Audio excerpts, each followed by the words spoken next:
আসসালামু আলাইকুম দর্শক, আজকে লেবু আনলাম। এই দেন, এক আলি 20 টাকা। তার মানে লেবুর দাম আস্তে আস্তে কমতেছে নাকি? আস্তে আস্তে সব জিনিস, বেগুন 100 টাকা কেজি, সব জিনিসের দামই আস্তে আস্তে কমবো। ঠিক আছে।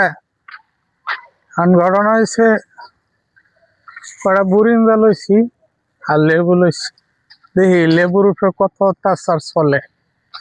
চিন্তা ভাবনা করছিলাম যে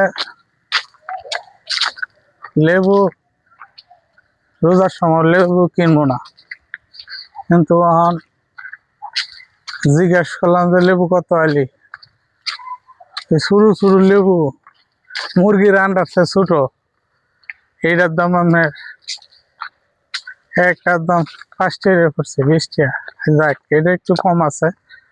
আর একটা যেটা মনে করেন আঁশের লাগা, আঁশের আন্ডার মতো, ওটার দাম আপনার 80 টাকা আলি, 90 টাকা আলি আছে, আবার 100 টাকা আলি আছে। রোজ আইলেই আপনার খালি জিনিসের দাম বেড়ে যায়। আর লেবুর উপরে যে কি অত্যাচার চলে, লেবু, বেগুন, শসা,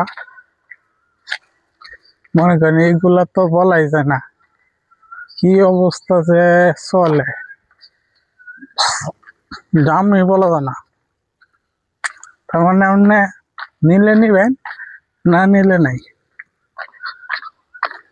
এসে আজকে বাজারের সময় নিয়ে আইলাম, সময় কম, যে কোনো মুহূর্তে আজান দিলে মনে করেন এক দৌড়ে খালি বাসায় খালি খেতে গেল, দাঁত মাজার সময় নাই, এমন পরিস্থিতি অবস্থা।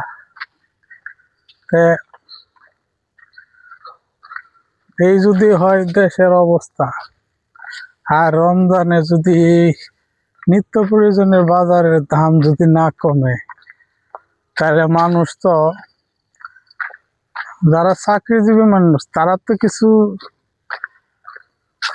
আনতে পারে, আর যারা মনে করেন কর্মজীবী, রোজ 500-800 টাকা ইনকাম করে, ও ইনকাম করে হাইরা পরে ও আপনার কি কিনবো, লেবু, কি কিনবো আপনার তরি তরকারি, ও তো মাথায় নষ্ট হয়ে যাবো।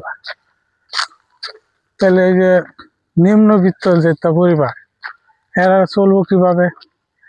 আমরা মনে করেন নাই চলো, নাই খেলো, কিন্তু তাদের তো একটা স্বাদ স্বাদ স্বাদ আহ্লাদ আছে। হ্যাঁ, তাদের তো দরকার আছে খাবার, তারা পায় না, ঠিক আছে, কিন্তু সাধ্য নাই আর কি। কিন্তু যাদের সাধ্য আছে তারা তো ঠিকই নিয়ে খাইতেছে, তাদের জীবনটা অন্যরকম। কিন্তু যারা কর্মজীবী, দেখেন রোজ 800 টাকা 700 টাকা কাজ করে, তারা কিনে কি করবো? ঠিক আছে, তাই আমি বলবো যে দৃষ্টি আকর্ষণ করব সরকারের, যে এই দিকে যেন বাজারের মনিটরিংটা সঠিকভাবে করে, যাতে সকলেই চলতে পারে।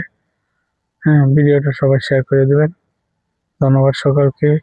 ইউটিউব খুলে চ্যানেলটা সাবস্ক্রাইব করে দেবেন,